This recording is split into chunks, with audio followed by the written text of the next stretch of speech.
உடாங்கா விஜயநகரத்திலேயே எல்லார விட பெரிய வியாபாரி, அப்புறம் எல்லார விட கஞ்சனும் கூட. ஆனா அவன் தன்னோட மகனை வளர்க்கறதுல எந்த கஞ்சத்தனமும் பண்ணல.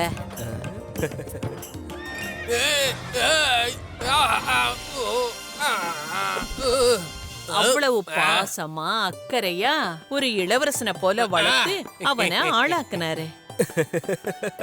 அட என் அன்பு மகனே, நான் விழுந்தத பார்த்தா உனக்கு சிரிப்பா வருதா? அப்படின்னா நான் திரும்பவும் கீழே விழுறேன்.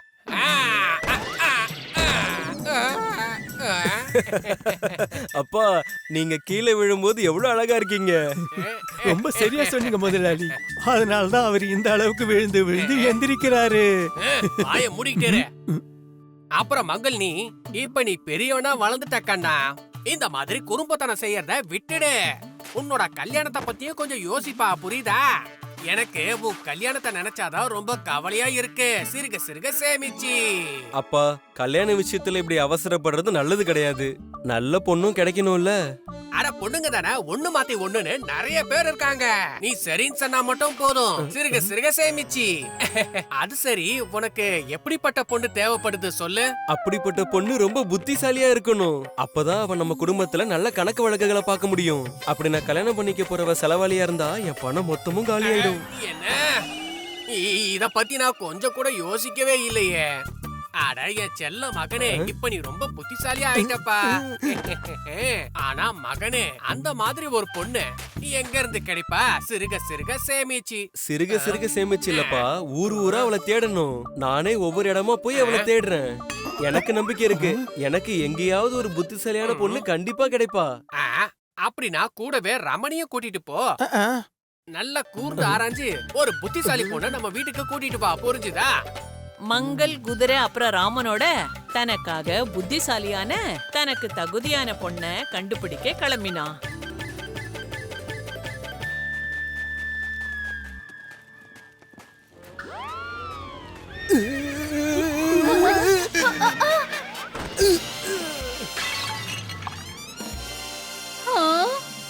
அச்சச்சோ, ஏன் இப்படி பண்ணீங்க? உங்களுக்கு கண்ணு தெரியலையா? குதிரையத்தான் சமாளிக்க முடியல, அப்புறம் எப்படி உட்கார்ந்திருந்தீங்க? மங்கள் அந்த பொண்ண பார்த்ததுமே ஒரு முடிவுக்கு வந்துட்டான். அதாவது அந்த பொண்ணை தான் கல்யாணம் பண்ணிக்கணும்னு. ஆனா அதுக்கு முன்னாடி அவன் ஒரு விஷயத்தை தெரிஞ்சுக்கணும். அதாவது அந்த பொண்ணு புத்திசாலியா இருக்காளா இல்லையான்னு. ஹே பெண்ணே, உன்னோட அழகு அற்புதமானது. நான் உன்னை கல்யாணம் பண்ணிக்கணும்னு ஆசைப்படுறேன். பாக்குறதுக்கு நீங்களும் அழகா தான் இருக்கீங்க. ஆனா கல்யாணத்தை பத்தி நீங்க என் அப்பா கிட்ட தான் பேசணும். அத நான் பாத்துக்கிறேன். ஆனா அதுக்கு முன்னாடி ஒரு நிபந்தனை. அப்படி என்னோட அந்த நிபந்தனையை நீ ஏத்துக்கிட்டனா சொல்லு. நிபந்தனையா? எந்த மாதிரி நிபந்தனை? இந்த தானியங்களை வச்சு நீ சாம்பார், சாதம், பொரியல், தயிர்லாம் செய்ய முடியுமா? அப்படி உன்னால செய்ய முடிஞ்சா அப்பதான் நான் உன்னை கல்யாணம் பண்ணிப்பேன். இது எந்த மாதிரி நிபந்தனை? இத வச்சு சாம்பார், சாதம், பொரியல், கூட்டுதல செய்ய முடியாது. எனக்கு இந்த கல்யாணமே வேண்டாம்.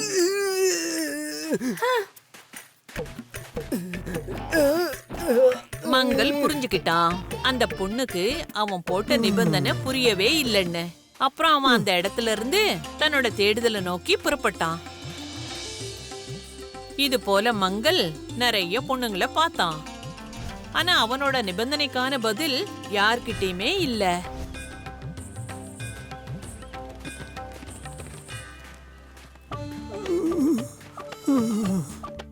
முதலாளி, கொஞ்ச நேரம் நாம ஓய்வு எடுத்துக்கலாமே. நடந்து நடந்து காலெல்லாம் ரொம்ப வலிக்குது. இல்ல இல்ல, முடியவே முடியாது. பேசாம போங்க. ஓய்வெல்லாம் ஒண்ணு வேணாம். எப்ப பார்த்தாலும் இவருக்கு ஓய்வு எடுக்கணுமா? நான் புரிஞ்சுக்கிட்டேன். நீயும் சோர்ந்து போயிருக்க. அப்படின்னா சரி, இன்னைக்கு இங்கேயே நாம ஓய்வு எடுப்போம்.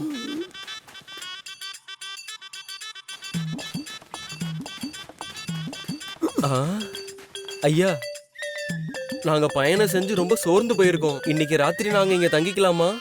நீ சொல்றதெல்லாம் சரிப்பா. ஆனா எங்களோட வீட்ல சாப்பிடறதுக்கு எதுவுமே இல்ல. இன்னைக்கு அடுப்பு கூட எரியலப்பா. ஏன் முடியாது?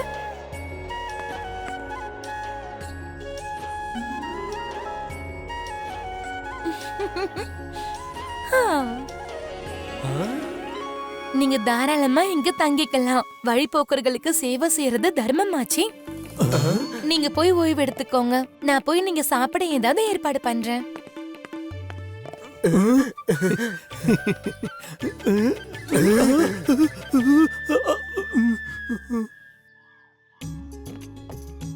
மங்களுக்கு மோகினிய ரொம்ப பிடிச்சு போச்சு. முதலாளி, இந்த பொண்ணு பாக்குறதுக்கு ரொம்ப நல்லவங்களா தெரியறாங்க. நல்லாதான் இருக்கா, ஆனா இவ புத்திசாலியா இல்லையாங்கறத நான் பார்க்கணும். ஏய் பெண்ணே, நான் உன்னை கல்யாணம் பண்ணிக்க விரும்புறேன். எனக்கு உன்னை ரொம்ப பிடிச்சு போச்சு. ஆனா அதுக்கு ஒரு சின்ன நிபந்தனை இருக்கு. கல்யாணம் பண்ணிக்க நிபந்தனையா? இந்த மூட்டையில உள்ள தானியங்களை வச்சு உன்னால சாதம், சாம்பார், பொரியல், தயிர் பண்ண முடியுமா? நீ மட்டும் அப்படி செஞ்சிட்டனா நான் உன்னை கல்யாணம் பண்ணிக்கிறேன்.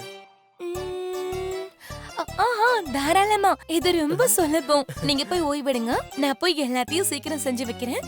மோகினி இந்த விஷயத்த சொன்னதும் மங்களுக்கு என்னமோ ஆயிடுச்சு.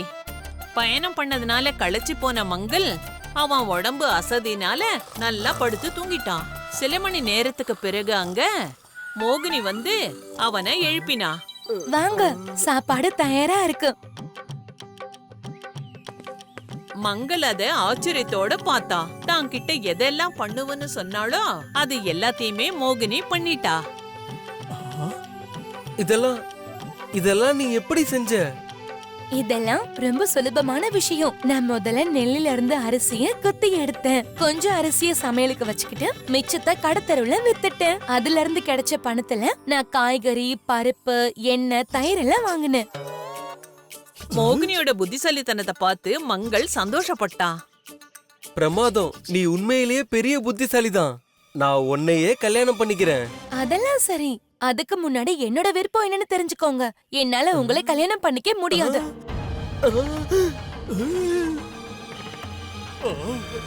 ஏன்? ஏன்னா நீ ரொம்பவே சுயநலக்காரனா இருக்க.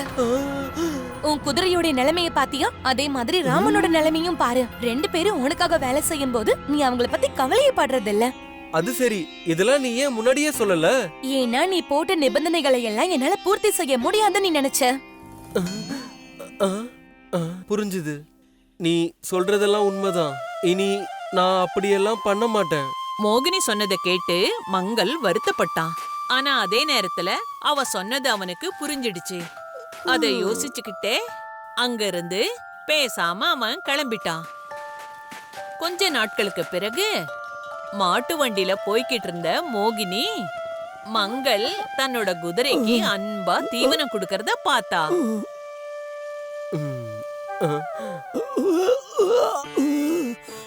சூரியன் உச்சிக்கு வந்துருச்சு ராமன். முதல்ல சாப்பிட்டு ஓய்விடுங்க, வேலையை அப்புறம் பார்க்கலாம்.